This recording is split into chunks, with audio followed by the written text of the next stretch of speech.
যখনই তোমার লাইফে বড় কোনো ফেলিয়ার আসবে, যখনই তুমি ডিমোটিভেট হয়ে পড়বে, যখনই তুমি লাইফে বারবার ব্যর্থ হবে, যখনই তোমার এটা মনে হবে যে আমার ভাগ্যটাই খারাপ, আমার ভবিষ্যৎ অন্ধকার, যখনই তোমার এটা মনে হবে যে আমি পরিশ্রম অনেক করছি কিন্তু সেই রেজাল্টটা পাচ্ছি না যেটা আমি ডিজার্ভ করি, তখনই এই ভিডিওটা একবার অবশ্যই শুনে নেবেন। এই ভিডিওতে আমি এমন এক ব্যক্তির সম্পর্কে কথা বলছি যার লাইফে অনেক ব্যর্থতা এসেছে, এত ব্যর্থতা যার কোনো সীমা নেই, কিন্তু সেই মানুষটা আজ চায়নার সবথেকে ধনী ব্যক্তি। আমি মনে করি এই ব্যক্তির গল্প প্রতিটা মানুষের শোনা উচিত, যারা লাইফে অনেক বড় কিছু করতে চায়, যাদের স্বপ্ন অনেক বড় কিন্তু তারা বারবার ব্যর্থতার শিকার হচ্ছে, তারা সেটাকে পূরণ করতে পারছে না। আমি গ্যারান্টির সাথে বলছি এই গল্পটা শোনার পরে অনেক কিছু শিখবে তুমি জীবনের সম্পর্কে। আমি পারবো না এই কথাটি তোমার লাইফের ডিকশনারি থেকে মুছে যাবে।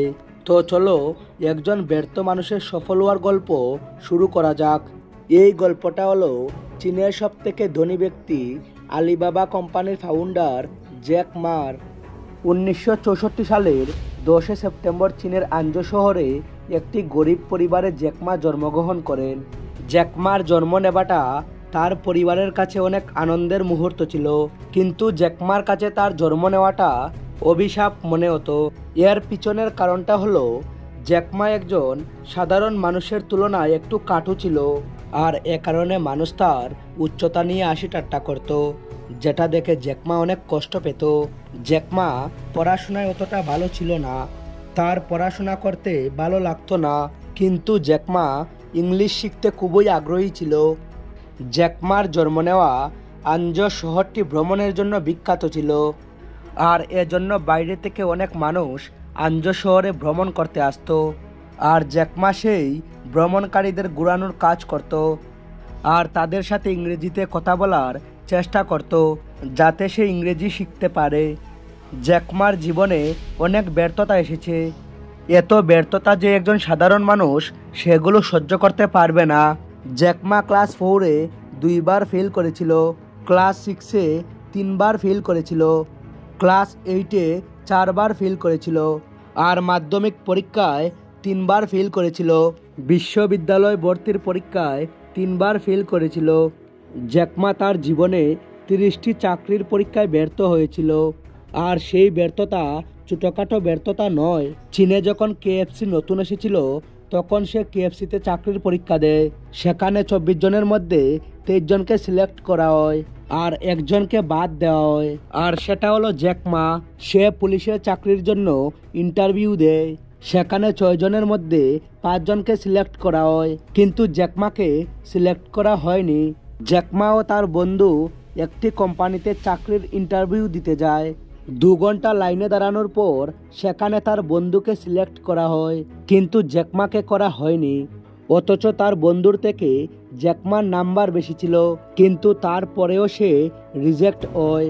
বন্ধুরা, একবার ভেবে দেখো একটা মানুষের মধ্যে কতটা উইলি পাওয়ার থাকলে সে এত ব্যর্থতা সহ্য করতে পারে। জ্যাক মা একটা ইন্টারভিউতে বলেছিল যে আমি যখন জীবনের প্রতিটি পর্যায়ে ব্যর্থ হচ্ছিলাম তখন আমার সিচুয়েশন, আমার ফ্যামিলির সিচুয়েশন অনেক খারাপ ছিল। একবেলা খেলে তারপরে কী খাবো সেটা নিয়ে সবাইকে ভাবতে হতো।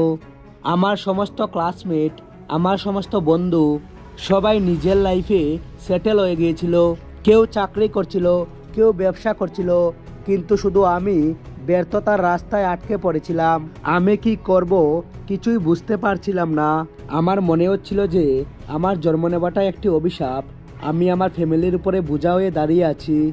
এত ব্যর্থতার পর জ্যাক মা একটি লোকাল স্কুলে বাচ্চাদের ইংলিশ শিক্ষক হিসাবে চাকরি পায়, যার স্যালারি ছিল মাত্র $12,000। এরকম চলতে চলতে 1995 সালে জ্যাক মা যখন তার বন্ধুর সাথে প্রথমবার আমেরিকাতে যায় তখন সে ইন্টারনেট সম্পর্কে জানতে পারে, আর এখান থেকে বদলে গিয়েছিল জ্যাক মার জীবন। আমেরিকাতে গিয়ে ইন্টারনেট সম্পর্কে জানার পর জ্যাক মা অনেক এক্সাইটেড ছিল।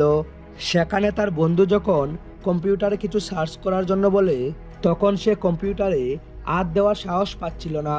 অনেকক্ষণ পর সে কম্পিউটারে বিয়ার সার্চ করে, সার্চ করার পরে সে দেখে বিয়ার শব্দ রিলেটেড প্রতিটি দেশে ডাটা আছে, কিন্তু চীনের কোনো ডাটা নেই। এবং সে ভাবতে লাগলো যে সে তার দেশের প্রতিটি মিডল ক্লাস বিজনেস ইন্টারনেটের সাথে যুক্ত করবে।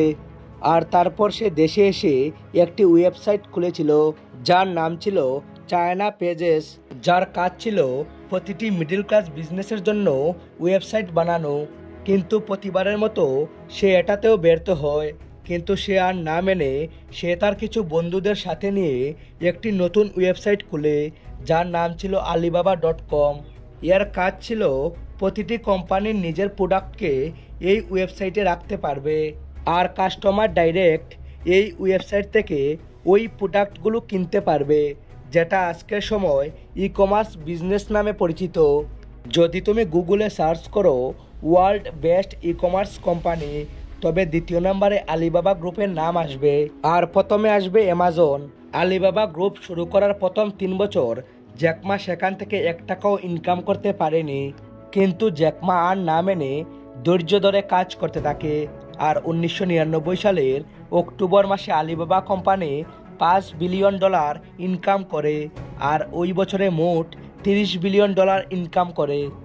আর এইভাবে আলিবাবা কোম্পানি শুধু চীনে নয়, ধীরে ধীরে পুরো বিশ্বে পপুলার হয়ে গিয়েছিল।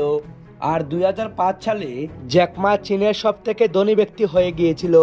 আর বর্তমানে জ্যাকমার মোট সম্পত্তির পরিমাণ $25 বিলিয়ন।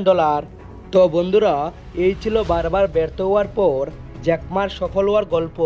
জ্যাকমার লাইফ থেকে আমরা অনেক কিছু শিখতে পারি, যে কখনো হাল ছেড়ে দিও না।